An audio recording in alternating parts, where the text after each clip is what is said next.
देश सङ्कटमा छ। देशको प्रधानमन्त्री केपी ओलीले नै देशलाई सङ्कटमा ल्याएको हो। संविधानमाथि नै प्रहार गरिएको हो। लोकतान्त्रिक मूल्य मान्यतामाथि प्रहार गरिएको हो। संविधानमा हुँदै नभएको अधिकार प्रयोग गरेर निर्वाचित प्रतिनिधि सभालाई विघटन गरिएको हो। यसबाट चाहिँ लामो सङ्घर्षपछि प्राप्त उपलब्धि सङ्घीय लोकतान्त्रिक गणतन्त्र पनि गुम्ला कि भने नेपाली जनता भय त्रासले आतंकित र चिन्तित चाहिँ भएको छ। यस्तो सङ्कटपूर्ण घडी नेपाली जनताले भोग्नु परेको छ अहिले, र यसको विरुद्धमा चाहिँ हामी सबै यो प्रतिगमनमाथि भएको प्रतिगमनको विरुद्धमा हामी लडिरहेको हो। पहिलो प्रतिगमन जब संविधान निर्माण भयो त्यति बेला नै आन्दोलनका एजेन्डाहरूलाई संविधान निर्माणको लागि विगतमा गरिएका सङ्घर्षहरू प्राप्त उपलब्धिहरू नेपालको अन्तरिम संविधानमा गरिएका प्रावधान समेतबाट पछि हट्ने गरी संविधान निर्माण भएको थियो। त्यो संविधान गोली बारुद के अरे गोली चलाएर हत्या हिंसा गरेर अधिकार र पहिचान खोसेर त्यति बेला नै संविधान बनाइएको थियो। त हामी त त्यही भन्ने गरेका छौँ। पहिलो प्रतिगमन त त्यति बेला नै भयो। केपी ओलीले त्यसमाथि पनि प्रतिगमन गरिहाले। त्यो संविधानमाथि जो बनेको संविधान अधुरो अपुरो संविधान मात्रै होइन कि त्यो संविधान पछि हटेर अन्तरिम संविधानभन्दा पनि पछि हटेर बनाइएको जुन संविधान थियो त्यो संविधानमाथि पनि प्रहार गरिहाले प्रधानमन्त्री केपी ओलीले। त्यसैले म प्रतिगमनमाथिको प्रतिगमन भन्ने गरेको छु। त्यसैले दुईटा जिम्मेवारी अहिले जनता समाजवादी पार्टीको कन्धामा दुईवटा जिम्मेवारी। एउटा त विगतको संविधान निर्माण हुँदाखेरि गरिएका कमी कमजोरी त्रुटि प्रतिगमनलाई सच्याउनेको लागि त पटक पटक हामी विगतमा पनि सङ्घर्ष गऱ्यौँ, अहिले पनि सङ्घर्ष हाम्रो जारी रहन्छ जबसम्म त्यो संविधानको अपनत्व सम्पूर्ण नेपाली जनताले प्राप्त गर्दैन, सम्पूर्ण नेपाली जनताको लागि शासन र संविधान निर्माण गरिँदैन, सञ्चालन गरिँदैन, तबसम्म नेपाली जनता लडिरहन्छ, मरिरहन्छ।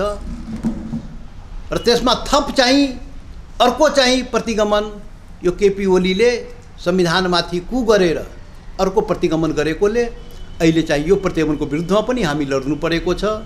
र यसको चाहिँ यो प्रतिगमन परास्त हुनुपर्दछ र लोकतन्त्रको रक्षा हुनुपर्दछ। यसको लागि हामी सङ्घर्ष गरिरहेको हो। जनता समाजवादी पार्टी पनि यसमा हामी सङ्घर्ष गरिरहेका हौँ र यो दोहोरो दायित्व यो पार्टीको काँधमा आइपरेको छ। पहिलो प्रतिगमनको विरुद्धमा हामी एक्लै लडाएका थियौँ। स्मरण रहोस्, यो देशको काङ्ग्रेस एमाले माओवादी सबै मिलेर प्रतिगमन गरेको थियो त्यो संविधान बनाउँदाखेरि। त्यसको विरुद्धमा हामी त्यति बेला त्यो संविधान निर्माण गर्ने काम त्यसरी जुन भयो त्यसको विरोधमा हामी थियौँ र त्यसको लागि अहिले पनि सङ्घर्षरत हौँ। त त्यो सङ्घर्ष हामी एक्लै गरेका हौँ। अहिलेको प्रतिगमनको सङ्घर्ष सबैले गरिरहेको छ। प्रतिगमनको विरुद्धमा रहेको सबै पार्टीले चाहिँ सङ्घर्ष गरिरहेको छ, आफ्नो ठाउँबाट गरिरहेको छ। र जनता समाजवादी पार्टी पनि आफ्नो ठाउँबाट सबभन्दा पहिले संस्थागत रूपमा यो प्रतिगमनको विरुद्ध जनता समाजवादी पार्टीबाट सुरु भएको हो र अहिले पनि हामी चाहिँ सङ्घर्ष गरिरहेका हौँ। अब के भन्छ प्रतिगमनको परास्त चाहिँ सङ्घर्षबाट नै हुने हो। बिना सङ्घर्ष प्रतिगमन सकिनेवाला छैन। विगतमा पनि प्रतिगमन यो मुलुकमा त कतिचोटि प्रतिगमन भयो, कतिचोटि प्रतिगमन भयो। राजा महेन्द्रले 17 सालमा प्रतिगमन गरे, कु गरे। त्यो प्रतिगमन परास्त गर्न 30 वर्ष लाग्यो नेपाली जनतालाई। 30 वर्ष सङ्घर्ष गरेपछि बल्ल चाहिँ त्यो प्रतिगमन परास्त भएको थियो। राजा ज्ञानेन्द्रले प्रतिगमन गरे। त्यो प्रतिगमनको लागि हामी 7 दल होइन 8 दल मिल्नु पर्यो र यो देशमा चाहिँ राजा ज्ञानेन्द्रको प्रतिगमन प्रयास गर्न 250 वर्षको राजशाही राजतन्त्रलाई फाल्नु पर्यो र नेपाली जनताले गणतन्त्र पाए। त्यसैले विभिन्न कालखण्डमा प्रतिगमन भएकै हो। अहिले नयाँ राजा महाराजा पैदा भए केपी ओलीको नाउँमा, र त्यो महाराजा केपी ओलीले पनि प्रतिगमन गरिहाले। यो प्रतिगमनको विरुद्धमा पनि हामी छौँ। त हामीलाई के विश्वास छ भने जनता कुनै पनि प्रतिगमनको सामना गर्न तयार छ। जनता प्रतिगमन परास्त गर्न ताकत राख्दछ र जनताको विजय हुन्छ। प्रतिगमन कहिले पनि जित्दैन। प्रतिगमनको जहिले पनि हारै हुन्छ। जित्ने जनता नै हो, जित्ने अग्रगमन नै हो, प्रतिगमन जित्दैन। जसरी पहिलो संविधान बनाउँदाखेरि प्रतिगमन गरेको छ तिनीहरूको पनि परास्त हुन्छ। यो काङ्ग्रेस एमाले माओवादीले हत्या हिंसा गरेर जुन संविधान बनायो त्यसको पनि परास्त हुन्छ, र यो दोस्रो प्रतिगमन केपी ओलीको प्रतिगमन पनि परास्त हुन्छ, जनताको विजय हुन्छ। त्यसैले सङ्घर्षबाट नै प्रतिगमन हट्ने हो। अर्को प्रश्न चाहिँ तपाईँको जिज्ञासा संयुक्त जनआन्दोलनको। निश्चित रूपमा ताकत संयुक्तमा हुन्छ, एक्लैमा ताकत हुँदैन। त्यो हामीलाई थाहा छ। विगतमा जबसम्म यो राजा महेन्द्रको प्रतिगमन जुन पञ्चायत व्यवस्थाको नाउँमा आयो त्यो प्रतिगमन परास्त गर्नलाई 30 वर्ष लाग्यो। र जबसम्म काङ्ग्रेस र कम्युनिस्ट मिलेन, यो देशको लोकतान्त्रिक वामपन्थी शक्ति जबसम्म मिलेन, यो देशको त्यो प्रतिगमन परास्त भएको थिएन। निरङ्कुशता समाप्त भएन, निरङ्कुश पञ्चायत व्यवस्था हटेन। मिल्नै परेको थियो, वामपन्थी र के भन्छन् लोकतान्त्रिकलाई मिल्नु परेको थियो। अनि बल्ल प्रतिगमन सचिएको थियो र बहुदलीय व्यवस्था हामीले पाएका थियौँ। 62-63 को आन्दोलन पनि त्यही हो। राजा ज्ञानेन्द्रको प्रतिगमनको विरुद्धमा हामी सबै मिलेका थियौँ। 7 दल होइन 8 दल माओवादी समेतलाई हामी 12 सूत्रीय समझदारी पछि हामी संयुक्त रूपमा लडेका थियौँ र प्रतिगमन परास्त भएको थियो। 250 वर्षको राजशाही समाप्त भएको थियो र गणतन्त्र जनताले पाए, सङ्घीय लोकतान्त्रिक गणतन्त्र पाए। त्यसैले अहिलेको प्रतिगमनको विरुद्धमा पनि हामीलाई थाहा छ एक्लै चाहिँ प्रतिगमन परास्त गर्न अप्ठ्यारो छ। त्यो हामीलाई थाहा छ। मिल्नुपर्छ। यसमा त दुई मत हुनै सक्दैन।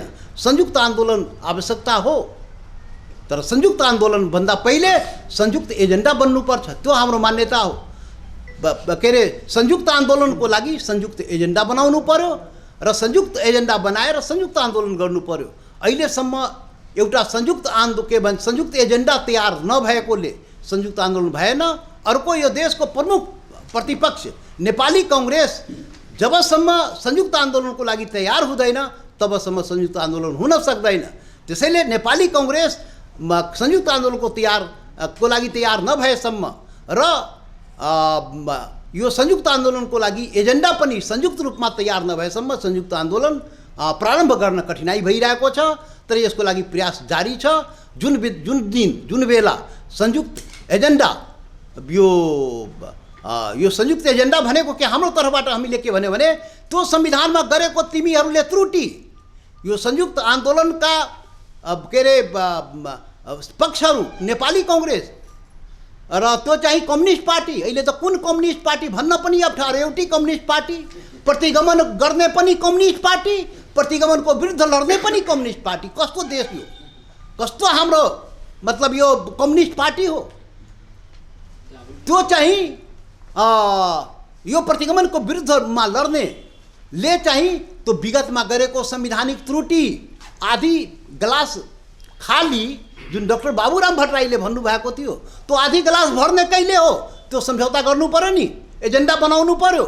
आन्दोलनकारी रेशम चौधरीलाई, अधिकार पहिचानको लागि लड्ने रेशम चौधरीलाई आजीवन कारावासमा राख्ने एजेन्डा बनाउनु पर्यो, छोड्नु पर्यो। लगायत विगतका आन्दोलनमा अधिकार पहिचानको लागि आन्दोलनमा लड्ने वीरहरूलाई के भन्छन् हाम्रा योद्धाहरूलाई मुद्दा लगाएर फसाइएको छ। एजेन्डा बनाउनु पर्यो नि। यिनीहरूलाई लगाएको हो नि त। यी काङ्ग्रेस एमाले माओवादी यिनीहरूले सत्तामा बसेर लगाएको होइन मुद्दाहरू। त्यसैले संयुक्त आन्दोलनको लागि संयुक्त एजेन्डा पनि बनाउनु पर्यो। संविधान संशोधन, रेशम रिहाई, बन्दी रिहाई, मुद्दा फिर्ता लगायतका एजेन्डा र प्रतिगमनलाई परास्त गर्ने मुख्य एजेन्डा यो सबैको लागि गर्नु पर्यो नि संयुक्त। नत्र पुनर्स्थापन गर्ने अनि कुर्सी पाउने अनि सबै दुःख बिर्सिने। पुनर्स्थापन गरेपछि गर्ने के त? एउटा महाराजा हट्ने अर्को महाराजा बस्ने, फेरि त्यसले प्रतिगमन गर्ने, त्यसैको लागि हो? त्यो हुँदैन। त्यसैले पुनर्स्थापन भएपछि के गर्ने हो त? एजेन्डा बनाउनु पर्यो र मिलेर गर्नु पर्यो, प्रतिगमन परास्त गर्नु पर्यो र के भन्छ भने हामी चाहिँ यो जुन जनताको माग हो त्यसलाई सम्बोधन गर्नु पर्यो। त्यसैले एजेन्डा र सबै पक्षको एउटा सहमति नभएर संयुक्त रूपमा नभएको हो। जुन दिन यो काम हुन्छ त्यसको भोलिपल्टबाट नै संयुक्त आन्दोलन सुरु हुन्छ। हामीलाई विश्वास छ यो आज न भोलि यो चाहिँ काम हुन्छ।